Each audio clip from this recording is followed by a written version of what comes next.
Our next finalist, André Christensen, who's going to read from her collection of poetry, Racines de Neige. Now, if you're wondering to yourself, poetry again, I thought we finished that category. Let me remind you of the rules, because the Trillium Award for Poetry is only for that first, second, or third book.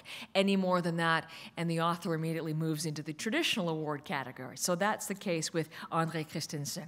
En fait, elle a publié une vingtaine de titres, recueils de poésie, romans, récits, traductions littéraires et des livres d'artistes avec des collaborateurs de l'Ontario et du Québec.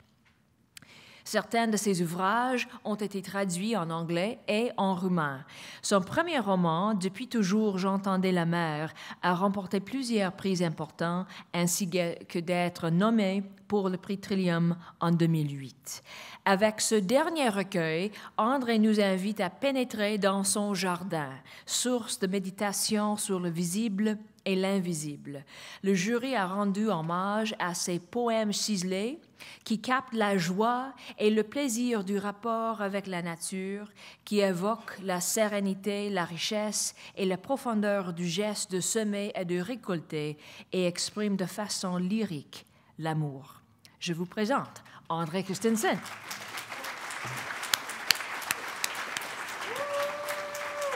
Thank you. I guess after Barry Dempster's reading, all I can say is, and now for something completely different. Alors, j'ai choisi de lire quelques extraits de la dernière section de mon recueil, et cette section est intitulée « Sous les paupières de Perséphone ». Il est de ces nuits sans nom où des roses fantômes s'envolent des tiges. Toutes ne reviennent pas. Il en est qui s'abreuvent aux sources noires de nos blessures jamais écrites, ou s'inventent ailleurs un jardin où semer leurs désirs. Surtout, ne les dérangez pas si elles se posent sous vos paupières, lampes vives qui éclairent les tunnels de nos rêves sans sommeil.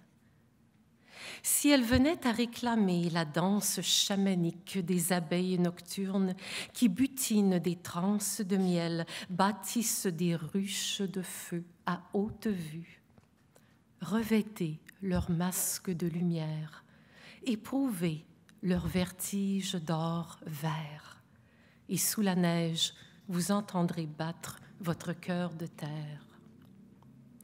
Il est de ces nuits aux yeux fermés qui nous apprennent à lire, où j'écris à la lumière lente d'une fleur solitaire.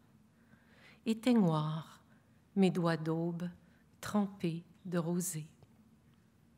Puis, il y aura un matin dans l'aigu du cœur, à l'heure où les lucioles s'éteignent. Une lumière frileuse viendra picorer dans mes paumes offertes. L'adieu de la neige débâcle dans mes veines.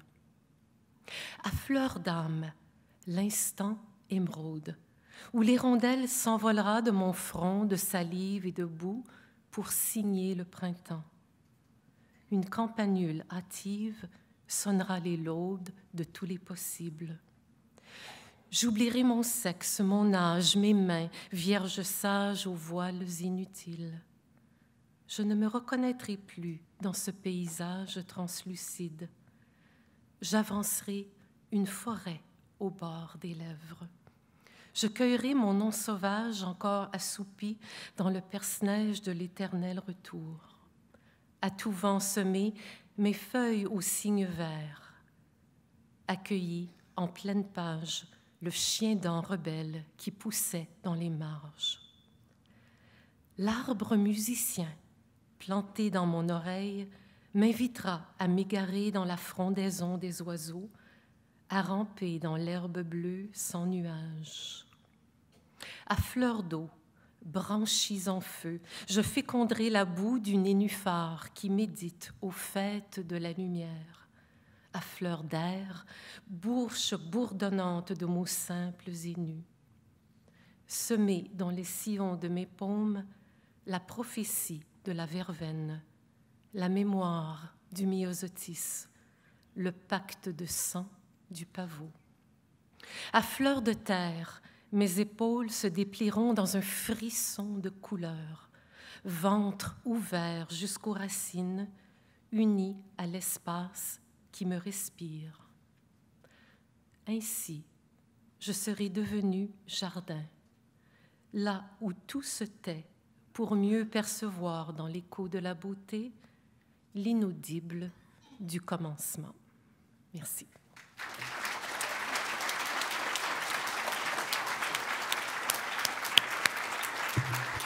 Magnifique, André, merci beaucoup. Racines de neige est publié chez les éditions David. C'est une très belle édition des œuvres de l'auteur, très intéressant, en noir et blanc, accompagne les poèmes. Donc, ça vaut la peine de regarder. Merci beaucoup.